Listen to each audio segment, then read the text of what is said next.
नमस्कार। भारत की वर्तमान की स्थिति को देखें तो यूँ लगता है किसी ऐसे देश में घुस गए हैं जहां अपराध के सिवा कुछ दिखाई ही नहीं देता। हर आम चौराहे पर बलात्कार, मर्डर और धार्मिक वैमनस्यता से जुड़े मामले नजर आ रहे हैं। भारत की स्थितियां बद से बदतर होती जा रही हैं अपराध के मामले में। जहां देखें वहां चारों तरफ अपराध ही अपराध अपनी जड़ फैलाए जा रहा है। अपराध भी ऐसे जो शायद घिनौनी मानसिकता के साथ किए जाते हैं। और पिछले कुछ समय में देखें तो धार्मिक वैमनस्यता का चोला इतना बुरा बढ़ चुका है कि आए दिन धार्मिक वैमनस्यता से जुड़े कई मामले नजर आते हैं। जैसे बात करें तो धर्म के नाम पर कई बार कई चीजें हो जाती हैं। वहीं एक चीज और आजकल कॉमन दिखाई दे रही है कि मर्डर्स। पहले लड़कियों को फंसाया जाता है और लड़कियों को फंसाने के बाद उनको कुछ समय साथ रखकर, चाहे वो शादी करके हो चाहे वो लिव इन रिलेशनशिप की बात हो, साथ रखकर उनका कत्ल कर दिया जाता है। आज एक ऐसी ही खबर, एक ऐसी ही कहानी आप सबके लिए। यदि आपके घर में आपके घर में बहनें हैं तो ये वीडियो उन तक जरूर शेयर करें, क्योंकि कोई भी माँ बाप अपने बेटा बेटी के लिए ये नहीं सोचता कि वो उनके साथ गलत करें। तो कहीं ना कहीं हम उम्र के नौजवान साथी जो हैं और जो नौजवान लड़कियां हैं वो अक्सर अपने माँ बाप की बातों की तौहीन कर किन्हीं लड़कों की बातों में आती हैं और वो लड़का कुछ समय के बाद उसका मन भर जाने के बाद उनका साथ छोड़ देता है या फिर मार देता है। ये कई कारण होते हैं बेसिकली। अब देखें तो एक ऐसी ही कहानी लेकर मैं आपके समक्ष उपस्थित हुआ हूँ। 165 लीटर का फ्रिज, लाश के कई टुकड़े, कत्ल की है गुत्थी और दिल दहला देने वाली बेंगलुरु के सरदा मर्डर केस की कहानी को लेकर हम बातचीत करेंगे। इस वीडियो को ज्यादा से ज्यादा शेयर करें ताकि आसपास रहने वाली लड़कियां थोड़ी सचेत होकर के अपने प्रेम को परवान पर चढ़ाएं, क्योंकि वैसे तो कहा जाता है कि भंवरे का जन्म परवाने तक का है, लेकिन ये अफसाना कहीं और कुछ लिख जाता है। तो चलिए अब अपनी कहानी की ओर चलते हैं। दिल्ली का सरदा वॉकर मर्डर केस आज भी लोग नहीं भूले हैं। 27 साल की सरदा को उसके 28 साल के प्रेमी और लिव इन पार्टनर आफ्ताब अमीन पूनावाला ने 18 मई 2022 को मार डाला था। इसके बाद उसने सरदा की लाश को ठिकाने का जो तरीका अपनाया था उसे जानकर पुलिस ही नहीं पूरा देश सन्न रह गया था। ठीक उसी तरह अब बेंगलुरु में एक कत्ल का एक सनसनीखेज मामला सामने आया है, जिसे जानकर किसी भी आम इंसान के होश उड़ सकते हैं। बेंगलुरु का व्यायली कवल इलाका 6 क्रॉस पाइपलाइन रोड पर मौजूद एक 3 मंजिला बिल्डिंग और उस इमारत के कमरे में रखा 165 लीटर मॉडल का एक सिंगल डोर फ्रिज। उस फ्रिज में पूरे 19 दिनों तक एक 29 साल की महालक्ष्मी की लाश के करीब 30 से 40 टुकड़े बंद थे। 30 से 40 टुकड़े, क्योंकि कई टुकड़े तो फ्रिज के बाहर उस कमरे के फर्श तक पर बिखरे पड़े थे।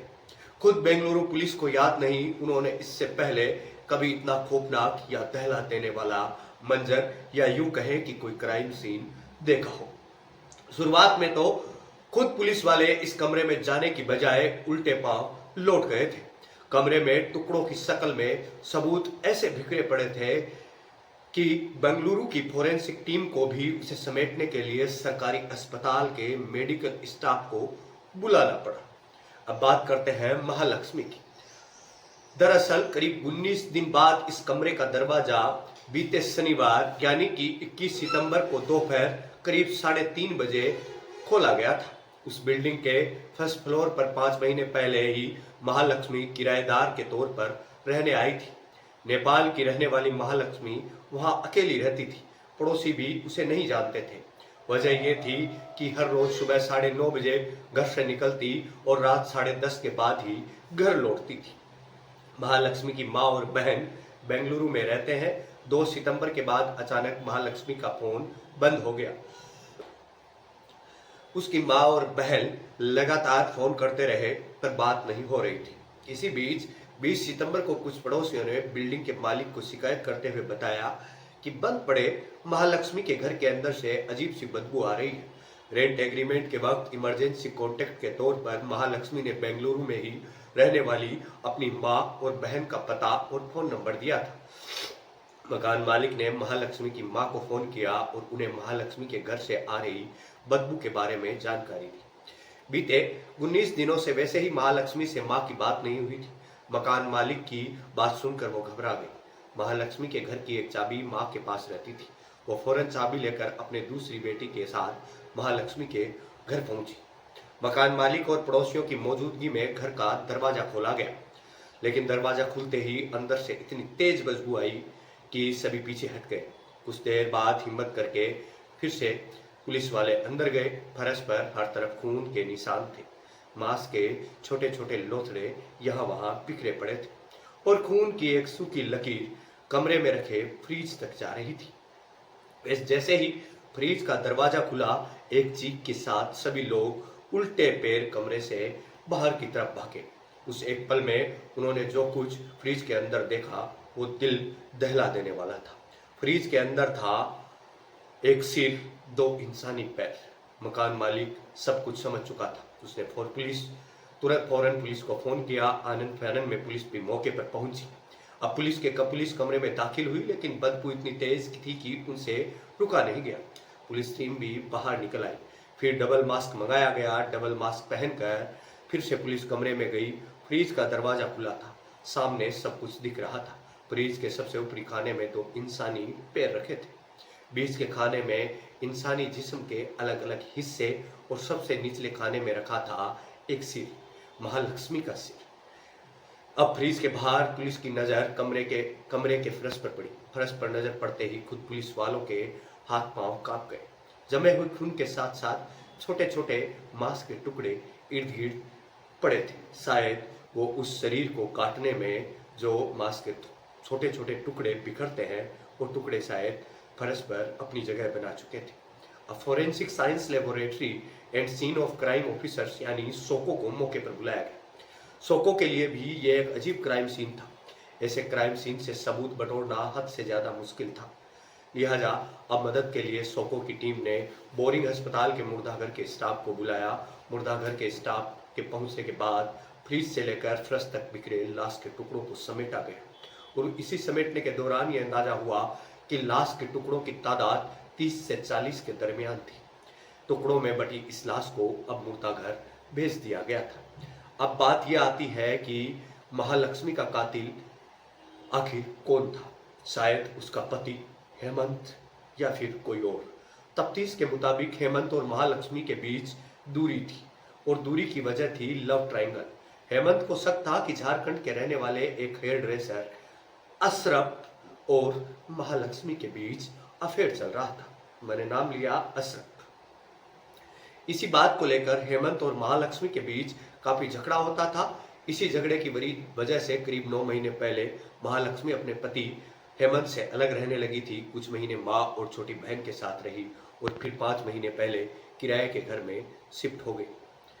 पड़ोसियों के मुताबिक महालक्ष्मी आस पड़ोस में ज्यादा लोगों से घुली मिली नहीं थी। वो किसी से बात नहीं करती थी। रोजाना सुबह 9:30 बजे काम पर चली जाती और 10:30 के बाद घर लौट कर आती। पड़ोसियों ने कई बार एक अजनबी शख्स को महालक्ष्मी के घर से पिकअप और ड्रॉप करते हुए जरूर देखा था, लेकिन वो शख्स कौन था कोई नहीं जानता। बेंगलुरु पुलिस के मुताबिक वो इस बात का पता लगाने की कोशिश कर रहे हैं कि आखिर वो अजनबी कौन था। क्या वो अशरफ था या फिर वो हेमंत था? इस बात का तो पता आखिर पुलिस लगा ही लेगी, लेकिन कहीं ये विश्वास की जड़ों को नहीं हिलाते। अब पुलिस हेमंत और अशरफ से पूछताछ कर रही है, लेकिन अभी तक कुछ खास नजर नहीं आया है और पुलिस को शक है कि पुलिस किसी अजनबी व्यक्ति पर भी पुलिस अपना शक गहरा रही है। पुलिस की तफ्तीश में भी यह पता चला है कि 2 सितंबर यानी जिस दिन महालक्ष्मी गायब हुई उसका मोबाइल फोन बंद हुआ। तभी से महालक्ष्मी के घर पर कभी कोई नहीं आया।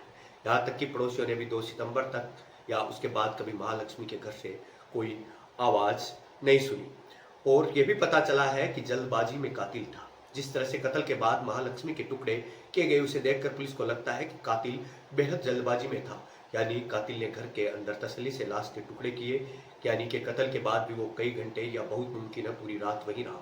हालांकि हैरानी इस बात पर है, किसी ने उसे जाते हुए नहीं देखा। सीसीटीवी फुटेज को भी खंगाल रही है पुलिस, और ये मामला भी आफ्ताब और सरदा जैसा ही है।